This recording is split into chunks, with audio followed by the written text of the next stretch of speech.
You know, last year when Mazda first introduced the 2020 CX-30, a lot of enthusiasts were kind of perplexed. Why would Mazda need to introduce basically a Mazda 3 that's just lifted up? It was essentially the company's answer to the Subaru Crosstrek. Now, of course, Mazda has been enjoying some sales success with the CX-30, and last year, the company managed to sell a little under 40,000 units here in America, making it the second best-selling Mazda that you can buy. Now, for 2021, there's a new engine available on the CX-30. This one here has it. It's the 2.5-liter turbo engine. It's now called the CX-30 Turbo, and with up to 250 horsepower and 320 pound-feet of torque, this is now the most powerful offering in the subcompact mainstream segment, making it more powerful than even some luxury offerings. So if you guys have always had your eye on a CX-30, is the new turbo version the one to get? Stay tuned to find out.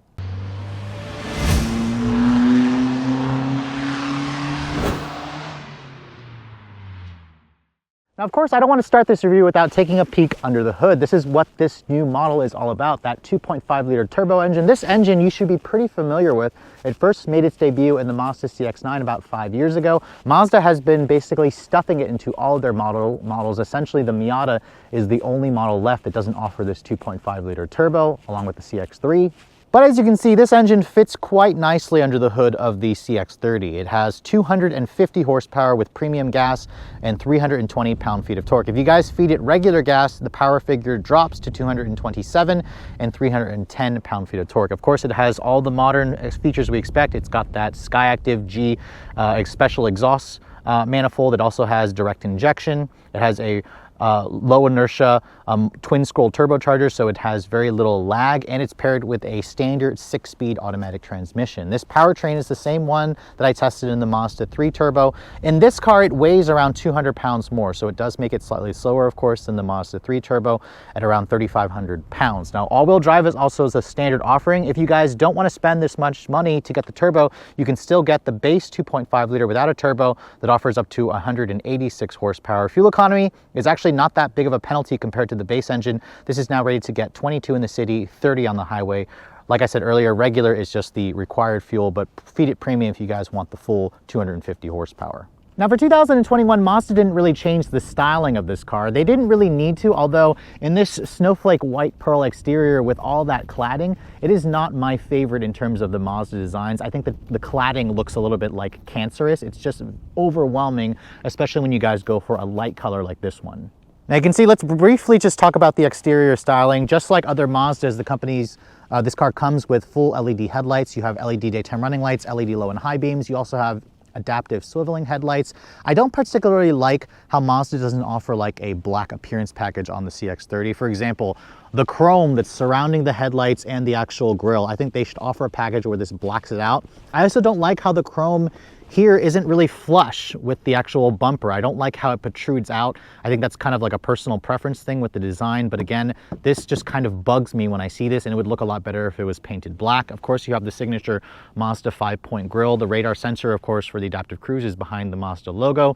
Their iActive Sense safety tech is standard. You have this nicely integrated parking sensor, and then down here, no fog lights. Instead, the turn signals are full LEDs, and they're down here in the lower fascia along with that black plastic cladding. Now, what's interesting about the CX-30 is this car is actually smaller than a Mazda 3 hatchback. At 173 inches long, it's about 2 inches shorter, and its wheelbase has been chopped by about 3 inches at 104 inches long. The difference, of course, being the height. This car offers around 5 inches of more height because it offers 8 inches of ground clearance compared to a Mazda 3 hatch, which is, of course, going to give people that sense that they're sitting up higher. That's what people in America want, are crossovers. Now, of course, the CX-30 Turbo comes with its own unique set of wheels. This one here is the Premium Plus model, so you get this very nice looking 18-inch black finish wheel wrapped in kind of skinny 215 wide tires. I wish Mazda would offer them with wider tires. I don't particularly like, again, the cladding. You can really see all the contrast here, which isn't my particular favorite. This car literally looks like Mazda's version of like a Subaru Crosstrek, which is one of the best sellers in the segment. If you're looking for a pano roof, Mazda doesn't offer that. They just offer a standard roof, although I do like the aluminum accented roof rails. Again, I really wish Mazda would offer a black appearance package to kind of black out the chrome. Looking at the rear of the vehicle, I do like the way the taillights look. You have kind of a combination of LED and incandescent. I believe the reverse lights are just an incandescent bulb, and then you have more of that black plastic cladding. The turbo model gives you its own unique exhaust system with slightly larger tips. There's also a very large turbo badge here at the back, which I think looks like an aftermarket afterthought. And then unlike the Mazda 3, you can get this vehicle with a power liftgate, which is included on the higher trims of the turbo model. And then when you lift up the trunk, this is actually the same capacity as a Mazda 3 hatch at just over 20 cubic feet. If you fold down the second row, Mazda says you get around 46 cubic feet of space, which is actually the same as something like a Honda Civic hatch. So again, if you want more cargo space, I recommend looking at a CX-5. So the exterior of the CX-30 didn't get any changes, and neither did the interior in terms of the design. Mazda did, of course, add some nice premium touches. I especially like these new white leather seats. This is essentially the white leather interior that you get on the Premium Plus model. This is a genuine leather that you get on this trim level. The other trims will have just a synthetic fake leather. I really like the way these seats are. They're an 8-way power on the driver's side with 2-person memory, just a manual 4-way on the passenger side, and you also have heated seats and a heated steering wheel. If you're looking for cooled seats, Mazda will redirect you, of course, to the CX-5, which is a bigger and more expensive vehicle. But just like the Mazda 3, this cabin is also essentially the same in terms of its design. It is one of the highest quality interiors that you'll find in the segment. Again, here's another closer look at the white seats. They're not quite as white as the seats you get in like a Tesla, but I like how it's a real leather. They are comfortable and supportive, and I like how they're heated. In terms of the dashboard design, it is a very driver-focused, interesting-looking design. The door panel has kind of a two-tone look with the brown leather, the black, the real stitching. The Bose premium stereo that I get in this model also is better than most of the competitors' upgraded systems. And then when I shut the door has a relatively solid sounding thunk. Remember, this is based on the same platform as a Mazda 3. Now looking at the key fob, you can see this is the same newer key fob that we've seen on other Mazdas. It is on the bigger end. You do have buttons, of course, on the side. No remote start on the actual fob. Mazda may allow you to do that through the Mazda Connect app. The button to fire up the engine is over here. And then firing up the engine, again, you wouldn't even notice this is the 2.5 liter turbo. There's no indication at all in here that this is a turbo engine. Nothing, which I think Mazda should have at least done something to make this car feel a little bit more special. In terms of the dashboard design and materials, they are very high quality. You can see this is very nice and soft, padded with some leather on the dash. There's a faux stitching here. It's soft padded here on the upper portion, more that two-tone contrasting look. You actually have a genuine windshield projection head-up display, which is definitely a rarity in this segment. Door panels here on the front doors are soft touch, more of that stitching, aluminum trim. Window switches also feel pretty high quality. They are automatic up down for all four, which is definitely nice. No power folding mirrors, which would have been good. This is a nice padded area over here. The steering wheel is a manual tilt and telescoping adjustment, which is definitely nice. It is on the larger end. I think that Mazda could have gone with a flat bottom wheel. The paddles are plastic, but at least it's nice that they're there. A lot of the switchgear feels relatively high quality. Mazda has been doing this gauge display for quite some time. I think they need to look into giving us a fully digital display to, again, catch up to a lot of the competitors. This is, of course, the Mazda Connect 8.8-inch touchscreen. I'm sorry, it's not a touchscreen. It is way too far back to be considered as a touchscreen. Mazda doesn't believe in touchscreens anymore. Instead, they want you to control it from this little Mazda command wheel, which does feel nice. It's very Audi-like. It does offer Android Auto and Apple CarPlay, of course. Let's go to the CarPlay there, which it looks better in the Mazda CX-5 because there's a lot of empty real estate black plastic here that's not being used in the screen. In the CX-5, it's a completely rectangular shape on its 10-inch display, which does look better than this. So again, keep in mind the other Mazdas have a bigger screen. This has the smaller 8.8-inch screen that came out a couple years ago when the 3 first came out. When I put the vehicle into reverse, you can see this trim has a full 360 camera, which is nice. This is a new addition this year.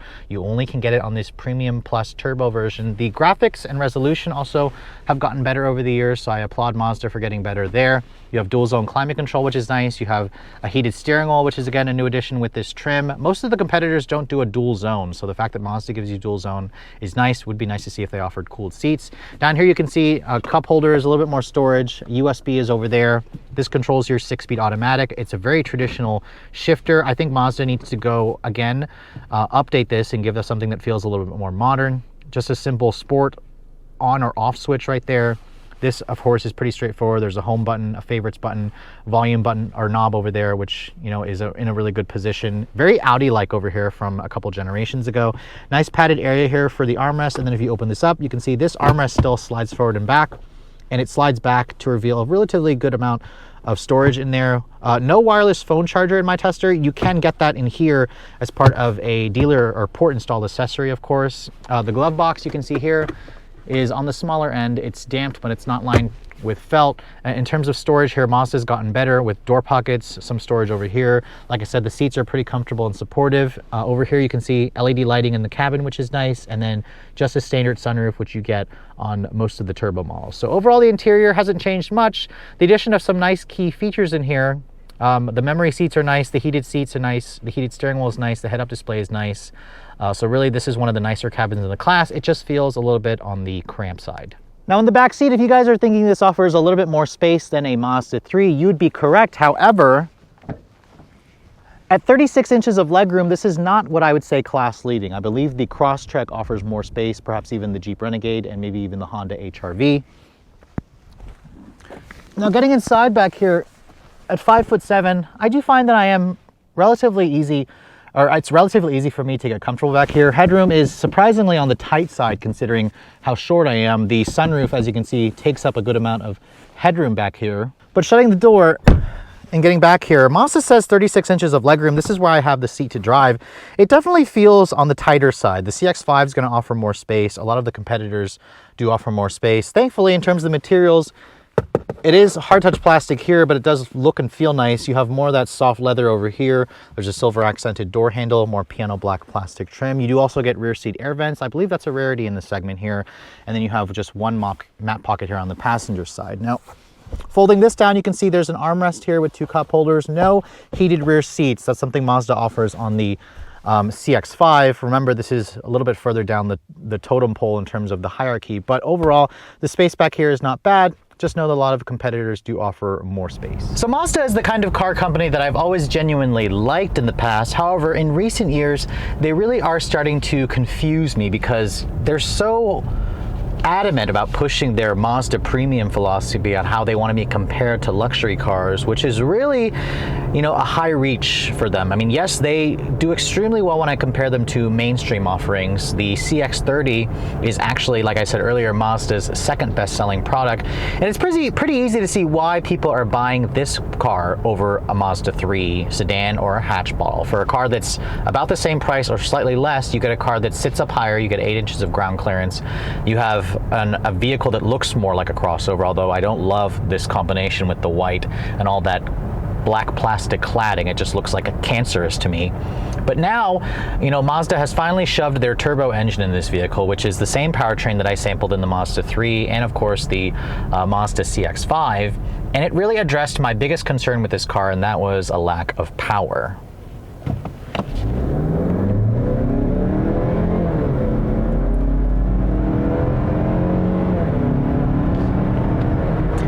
And the peculiar thing about Mazda's 2.5 turbo engine is you honestly cannot tell that this is a turbo engine now.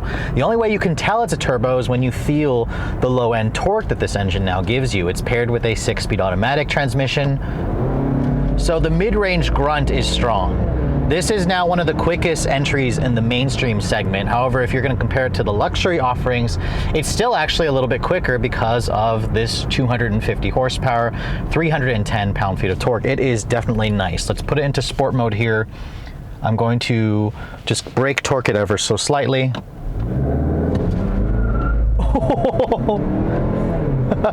A little bit of a torque steer there. Remember, this is standard with their iActive Sense all-wheel drive system, or their iActive all-wheel drive, but it's still a front bias system, so it will spin out its front tires if you're really getting aggressive with the throttle. And it's also cold outside here. We just had a foot of snow, although they've done a good job with plowing the roads here in Pennsylvania. But yes, the 2.5 turbo is a welcome addition. It should have been the standard engine when this car launched, just like, you know, in the Mazda 3 with this engine. I like this car with this powertrain. It is definitely one of the quicker offerings in the segment. 0 to 60 feels like in the 6-second range, which is plenty fast. And just like the Mazda 3, this car handles or has pretty good steering feel. The suspension definitely feels like it's softer. You can feel the body lean in this car versus the Mazda 3, obviously. We've got, you know, almost, or 2.5 inches more ground clearance. You're gonna expect a softer suspension and more body lean, but this is still very much the sportier driving of the subcompact crossovers. This car literally looks like Mazda's answer to the Subaru Crosstrek, but unlike the Subaru, even though Subaru added more power this year, this is the faster entry. I just don't know if people are looking for this type of speed in this segment. I mean, genuinely, people who buy a car like this are just looking for their average commuter car. This is essentially replacing, a subcompact or a compact car like a Mazda 3 or a Honda Civic in a lot of people's daily lives. Taking a turn there and flooring it, you can feel the iActive all-wheel drive trying to appropriate power to the wheel with the best grip. I mean, driving the CX-30 is perfectly nice. I like the way this drives a lot. I think that visibility is also good. The seats are comfortable. Mazda's driver assistance tech features are mostly standard. Their iActive Sense is standard, but if you want like the traffic jam assist system that my tester has, you have to buy this Premium Plus model. Although it doesn't actually hold the vehicle to a full stop for you in traffic for longer than like 10 seconds, then you have to put your foot on the brake, which I found was a little bit annoying considering they call it traffic jam assist. But I can see exactly why people are buying this over a Mazda 3, because it drives just like a Mazda 3, which is good. Although I will say that the rear suspension, although it's not a fully independent design, I don't feel it I don't think the average buyer is going to feel it, but the enthusiast will, because it just doesn't feel quite as smooth out on the road. It doesn't feel quite as agile on the road as the previous generation cars with their fully independent suspensions. I think Mazda should have put an independent rear on the turbo models, but again, that's all for cost-cutting measures. The 6-speed auto is also relatively responsive. It's just a slow shifting transmission. It is not the quick shifting dual clutches or 8 speeds or even 10 speeds that we find in the segment. So I really think Mazda needs to work on a new transmission. 6 gears is just so 2015. Like, we're now into 2021. Mazda should have at least an 8-speed transmission. That's really what everyone is going to, or a CVT, which if you guys hate CVTs, which is what the majority of the segment leaders have in this segment, you're gonna like the 6-speed auto in this car. Just know that it holds the engine back. This could be a faster car. It could get better gas mileage if it just had more gears.